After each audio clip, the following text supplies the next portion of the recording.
Hello दोस्तों, राधे राधे, जय श्री कृष्णा। दोस्तों दोपहर के 12 बजे हुए हैं और धूप बहुत ज़्यादा हो रही है और मैं फ़िलहाल अपने घर की गली में खड़ा हूँ। और आज नाग पंचमी है, तो आप सभी को नाग पंचमी की बहुत बहुत शुभकामनाएं। तो मैं आज आपको एक ऐसी जगह लेकर के जाने वाला हूँ जो आपने पहले कभी नहीं देखी होगी। आपने भगवान श्री कृष्ण की कालिया नाग वाली लीला के बारे में तो सुना होगा, जिसमें उन्होंने कालिया नाग को यमुना जी से भगाया था। लेकिन आज वो कहाँ पर है, कैसी स्थिति में है, इस वीडियो में हम जानेंगे। तो आप वीडियो में लास्ट तक बने रहना और चैनल पर नए हो तो चैनल को सब्सक्राइब करके हमसे ज़रूर जुड़ जाना। तो मैं गाड़ी से जाऊंगा, बाइक से आपको, और हाईवे के थ्रू हम लेकर के आपको जाएंगे। और साथ ही साथ हम आपको ये भी बताएंगे कि आप वहाँ पर कैसे पहुँच सकते हैं। और आज वहाँ पर भव्य मेला लगा होगा, क्योंकि नाग पंचमी है और वहाँ पर मेला लगता है काफ़ी शानदार। तो पूरा वीडियो देखना, एंजॉय करना और हो सके तो ज़्यादा से ज़्यादा शेयर करना। तो दोस्तों हम हाईवे से दिल्ली की तरफ बढ़ रहे हैं और रास्ते में हमें छठीग्रा भी मिलेगा, जो कि वृंदावन में प्रवेश का दिल्ली की तरफ से पहला मार्ग है। तो अभी हम हाईवे के थ्रू जा रहे हैं और इस जगह के बारे में आपको थोड़ा सा कुछ बता दूं ताकि आप अच्छे से समझ पाएँ। भगवान श्री कृष्ण ने जब जन्म लिया था मथुरा में, उसके बाद में उन्होंने अपनी कई सारी लीलाएं करी थी।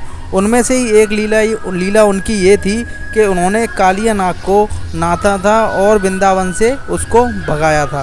रीज़न ये था कि कालिया नाग यमुना नदी में रहता था और यमुना नदी का पानी जो था जहरीला हो गया था उसके जहर की वजह से। तो गाय और वहाँ के जो नगरवासी थे वो बीमार पड़ने लगे, मरने लगे। तो भगवान श्री कृष्ण ने कालिया नाग को नाथने की डिसाइड किया और उसको यमुना जी से भगाने की योजना बनाई।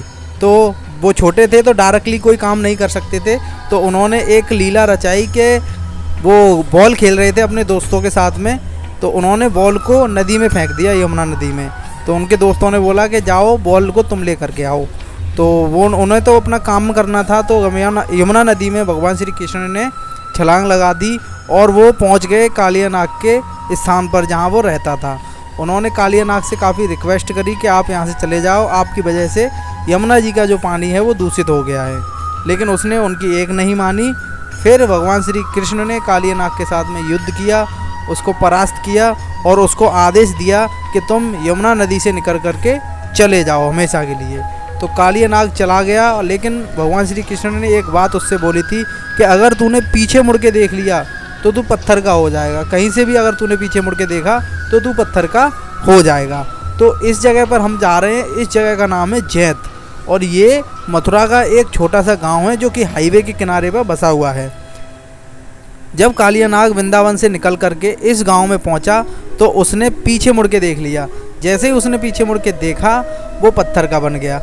आज भी जो पत्थर का कालिया नाग है उसका जो मुख है, उसका जो चेहरा है वो वृंदावन की तरफ ही है और ज़मीन के अंदर पूरा गड़ा हुआ है। बस उसका जो फन है ना वो बाहर की तरफ दिख रहा है। आज नाग पंचमी है और इस गांव में भव्य मेला लगा हुआ है, तो हम आपको वो मेला भी दिखाएंगे।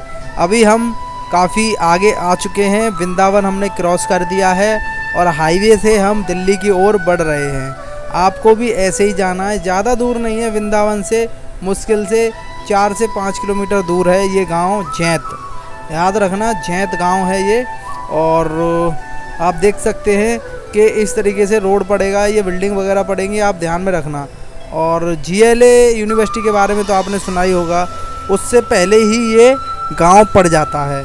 तो अभी हम चल रहे हैं और अब आप देख सकते हैं कि यहाँ पर ट्रक वगैरह खड़े हुए हैं और यहीं से जैत गाँव जो है शुरू हो जाता है। तो जैसे जैसे हम आगे बढ़ेंगे आपको मैं और इन्फॉर्मेशन देता चलूँगा। जब अंग्रेज़ों का शासन आया था तो इस कालिया नाग के 5 फन हुआ करते थे, लेकिन अंग्रेज़ों ने उसको बहुत तोड़ा मरोड़ा, निकालने की काफ़ी कोशिश करी, लेकिन वो निकाल नहीं पाए और उसके जो फन थे उनको काफ़ी नुकसान पहुंचा। इस वजह से अगर उसको हम देखेंगे तो ऐसा लगेगा कि एक ही फन था इसका, जबकि उसके 5 फन थे। और देख सकते हैं यहाँ बोर्ड लगा हुआ है, जैत गाँव में हम पहुँच चुके हैं और इसकी जो पहली गली पड़ेगी उसको हमें छोड़ देना है। हम ये कह सकते हैं कि जैत गांव को पूरा निकाल के जब ये स्थान पड़ता है, अगर आप मथुरा की तरफ से जाते हो तो, और दिल्ली की तरफ से अगर आप आते हो तो आपको जो है पहले पड़ जाता है ये स्थान। तो दूसरी रास्ता को भी हम छोड़ देंगे। और यहाँ देख सकते हैं आप, ये एक फ्लाईओवर बना हुआ है ऊपर से होकर के रोड क्रॉस करने का, तो ये ध्यान में रखना। इसको हम क्रॉस करेंगे और इसको क्रॉस करने के बाद में थोड़ा सा हम चलेंगे, उसके बाद में जो पहली रास्ता आएगी उसी रास्ते पे हमको जाना है। आज हो सकता है कि काफ़ी भीड़ होगी उस जगह पर, लेकिन दोपहरी का समय है तो दोपहरी के समय पर इतनी भीड़ नहीं होती है, शाम को और सुबह ज़्यादा होती है। लेकिन फिर भी नागपंचमी है तो भीड़ तो होगी ही। वैसे आम दिनों में यहाँ पर इतनी भीड़ नहीं रहती है और ज़्यादातर लोगों को इस मंदिर के बारे में पता भी नहीं है। लोग आते हैं, घूमते हैं, वृंदावन धाम, मथुरा धाम, जो प्रसिद्ध मंदिर है ना, उनके दर्शन करके चले जाते हैं, लेकिन इस स्थान को भूल जाते हैं। इस स्थान की भी काफ़ी मान्यता है। यहाँ पर पूजा करने से जितने भी नागपाश के वो होते हैं, क्या बोलते हैं उसको यार, मुझे नहीं पता, जो नागपाश के जो भी होते हैं वो सारे जो नागों से रिलेटेड जो भी टोना टोटके जो भी होते हैं वो सब ख़त्म हो जाते हैं। तो यहाँ देख सकते हैं आप, नागपंचमी का मेला लगा हुआ है और बोर्ड लगा हुआ है यहाँ पर। तो इसी रास्ते पे आपको सीधे चले जाना है और लगभग हाईवे से हमें 200 से 300 मीटर अंदर चलना पड़ेगा। और 200 से 300 मीटर अंदर चलने पे आप देख सकते हैं ये राइट हैंड पर पहला गेट पड़ा है इसका। तो हम पहले अपनी गाड़ी लगा देते हैं और यहाँ देख सकते हैं ये दूसरा गेट है, इसके अंदर हम प्रवेश करेंगे। और यहाँ काफ़ी रोल चौल हो रखी है क्योंकि यहाँ पर मेला लगा हुआ है और सभी लोग यहाँ पर आए हुए हैं। आसपास के गांव के लोग भी यहाँ पर आते हैं जिन्हें इस जगह के बारे में पता है, लेकिन बाहर के लोग यहाँ पर बहुत कम आ पाते हैं क्योंकि उनको इस जगह के बारे में नहीं पता है। ये बहुत शानदार जगह है, एक पास में तालाब बना हुआ है और पार्क बना हुआ है, छोटे छोटे पेड़ लगे हुए हैं, बैठने की काफ़ी मतलब शानदार जगह है। अगर आप इधर घूमने आते हो तो आप निराश नहीं होगे।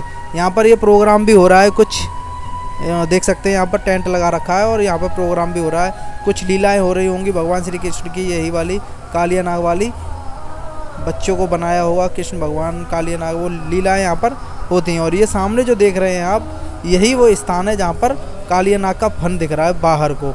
तो फटाफट से हम आपको दर्शन करवाते हैं और वीडियो को शेयर कर दो और चैनल को सब्सक्राइब कर दो फटाफट से। और यहाँ पर देखो 2 बोर्ड लगे हुए हैं, इन बोर्डों को अगर आप आकर के पढ़ोगे तो इस स्थान का महत्व आपको पूरी तरह से समझ में आ जाएगा। ये हिंदी में लिखा हुआ है और इसके जो बगल में है ये इंग्लिश में लिखा हुआ है, तो पूरी तरह से आप इस जगह के बारे में जान जाओगे अगर ये बोर्ड पढ़ लोगे तो। और ये है वो कुंड, देख सकते हैं आप, यहाँ पर कालिया नाग का मुंह निकला हुआ है, मतलब उसका जो फन है वो निकला हुआ है। बाकी का जो उसका शरीर है पूरा ज़मीन के अंदर है। और यहाँ के स्थानीय लोग मानते हैं कि इसकी जो पूंछ है अभी भी वृंदावन के काली दह में दिखती है। तो फाइनली आप कालिया नाग के दर्शन कर सकते हैं। ये है वो कालिया नाग का फन। तो इसको फूलों से पूरी तरह से ढक दिया गया है, बांध दिया गया है, पूजा हो रही है इसकी, इस वजह से आपको अच्छे से ये दिख नहीं पा रहा है। बाकी मैं फिर किसी दिन आपको लेकर के यहाँ आऊँगा, जब ये फूल माला यहाँ से हट जाएंगी तब मैं आपको दिखाऊंगा कि किस प्रकार से अंग्रेज़ों ने इसको क्षति पहुँचाई थी, इसके फनों को तोड़ दिया था, लेकिन वो इसको उखाड़ नहीं पाए, पूरा इसको तोड़ नहीं पाए।